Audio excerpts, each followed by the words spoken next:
The midterm elections brought a record-breaking number of women into politics. Find out why South Florida is a hotspot for sex trafficking. Soccer fans celebrate voters' approval of a new soccer stadium for Miami. All this and more today on Biscayne Bay Broadcast.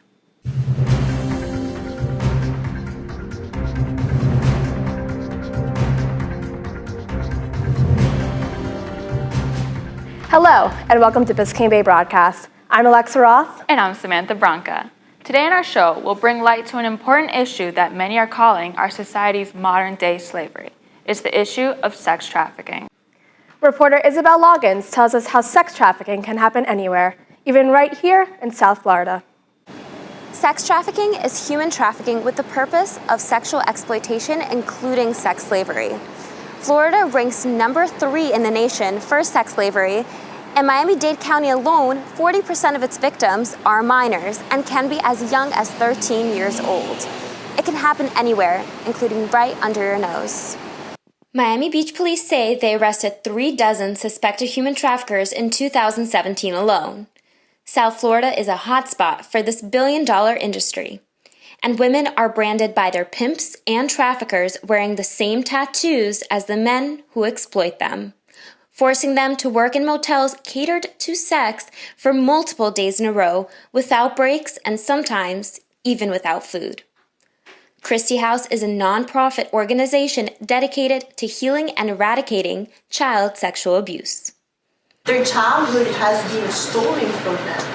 So we need to help them to rebuild that, right? And give them the tools to not only heal from their trauma and heal from this, but also give them the tools so they can rebuild their lives, so that they have the opportunities for education, so that they have the opportunities for employment. Christie House is not the only organization. Detective Bernadette from the Miami Beach Police Department, who specializes in human trafficking, explains her approach. I'm a human trafficking detective, and I work with the State Attorney's Office Task Force. We get complaints that come in throughout the day through different entities like DCF. We have a hotline number that is available 24 hours a day. And so we follow up on those complaints, but we also proactively go out and try to make contact with people who we believe are potential victims. I've never met a victim I don't like. And the more that you talk to the victims, the more that you talk to the people that are engaged in this, you realize that every single one of them is just like all of us. It is estimated that there are over 40 million victims of human trafficking in the world. Victim advocates say that everyone can be part of the solution. There are many hotlines you can contact for more information and to get more involved. If you witness any sex trafficking activity, contact the humantraffickinghotline.org. These past midterm elections had many repercussions in the city of Miami, not only at the government level, but in sports as well. That's right. Professional soccer could be coming soon to our city, but not all Miami residents are happy about this decision. Here's Nicholas Poblete with more on the story. Soccer fans were seen in a state of euphoria. Yeah, baby! It's over, we won!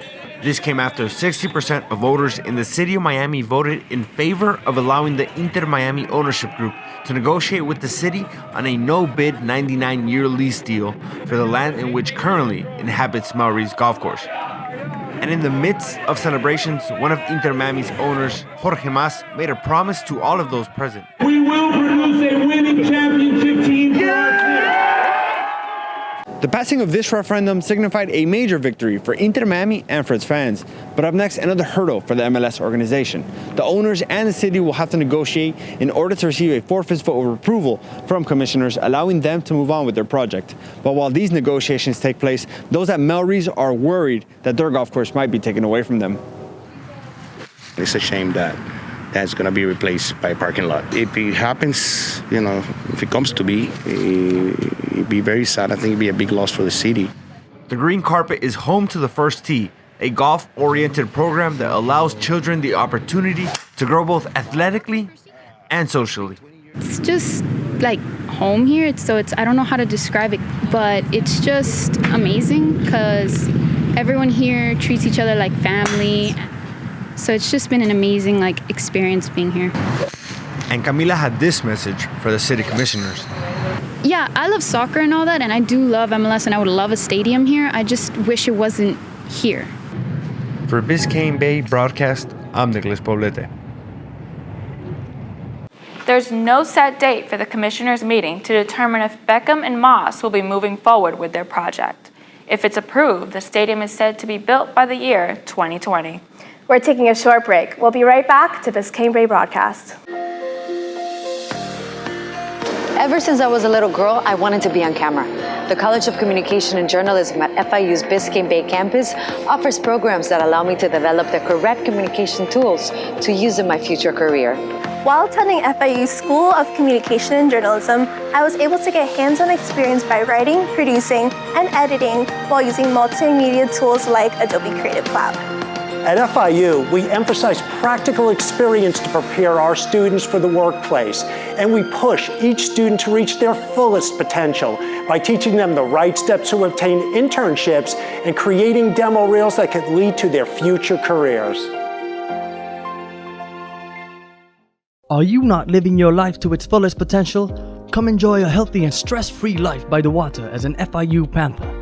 Our picturesque Biscayne Bay campus offers a variety of bachelor degree programs. The Hospitality Management program organizes the South Beach Food and Wine Festival every year. Not to mention excellence in fields like marine biology, broadcast journalism, and many more endless opportunities. Start living your life by the serene ocean breeze. Come to Biscayne Bay today.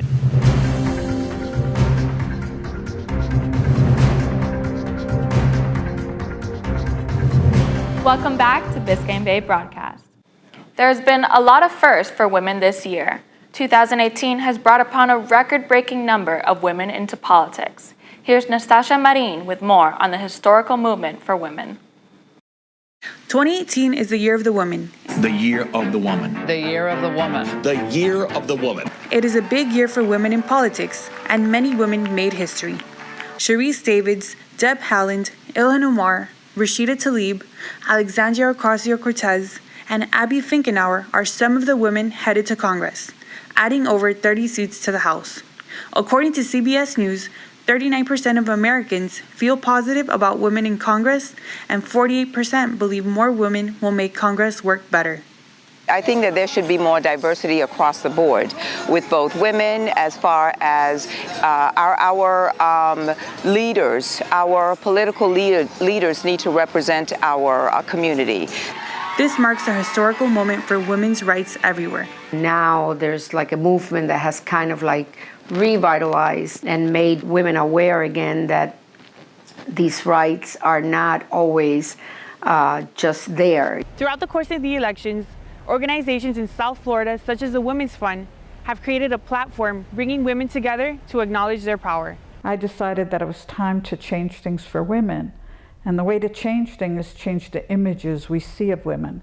And we want to show women as successful and powerful and that they can do anything. So I started an organization to combat the symbols that we see all around us.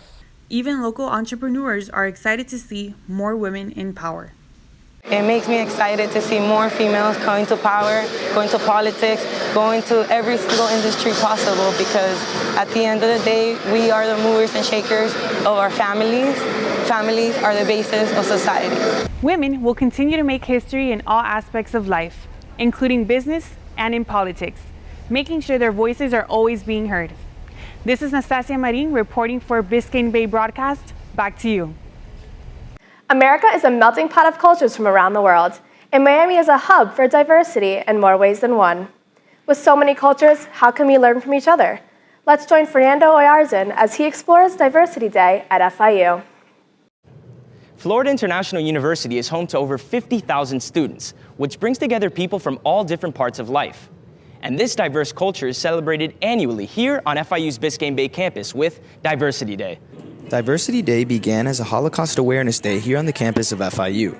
But after a committee was established to make the day an annual tradition, it grew into much more. It shouldn't be just Holocaust awareness every single year. There are so many different fragments of society that we want to include.